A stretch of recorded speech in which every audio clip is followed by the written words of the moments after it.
বরিশাল জেলার আগৈছাড়া উপজেলাধীন ১ নম্বর রাজিহার ইউনিয়নের ৬ নম্বর ওয়ার্ডের বাহাদুরপুর বাজার এলাকার একটি গুরুত্বপূর্ণ সংযোগস্থল এই স্টিলের ব্রিজটি। প্রতিদিন অসংখ্য মানুষ, ভ্যান, রিকশা ও মালবাহী যান এই ব্রিজ দিয়ে চলাচল করে। কিন্তু দুঃখজনকভাবে ব্রিজটির বর্তমান অবস্থা সাধারণ মানুষের জন্য হয়ে উঠেছে এক বড় সমস্যার কারণ বা মরণ ফাঁদ।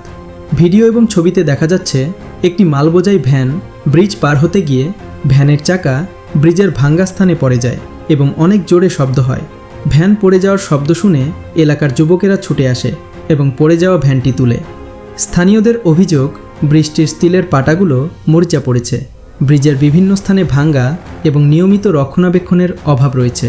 বিশেষ করে ভারী যানবাহন চলাচলের সময় প্রায়ই এমন পরিস্থিতির সৃষ্টি হয় যা দুর্ঘটনার ঝুঁকিও বাড়িয়ে দেয়। ছোট ছোট শিশুদের স্কুলে যাওয়ার এবং আসার জন্য এই স্টিলের ব্রিজটি ব্যবহার করতে হয়। অনেক ঝুঁকিপূর্ণ হওয়া সত্ত্বেও শিশু, নারী, পুরুষ, বৃদ্ধ সকলের এই স্টিলের ব্রিজটি প্রতিনিয়ত ব্যবহার করতে হয়। একজন স্থানীয় ব্যক্তি জানান, প্রতিদিনই এখানে এমন সমস্যা হয়। একটু অসাবধান হলেই বড় দুর্ঘটনা ঘটতে পারে।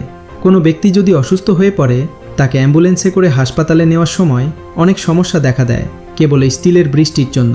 মূল কথা হচ্ছে, বাহাদুরপুর এলাকার প্রবেশদরজাই হচ্ছে এই স্টিলের ব্রিজটি।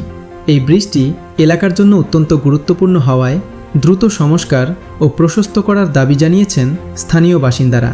সংশ্লিষ্ট কর্তৃপক্ষের দ্রুত নজরদারি ও কার্যকর পদক্ষেপই পারে এই ভোগান্তি থেকে এলাকাবাসীকে মুক্তি দিতে। সাজিদ শুভ, নিউজ আপডেট, বাহাদুরপুর।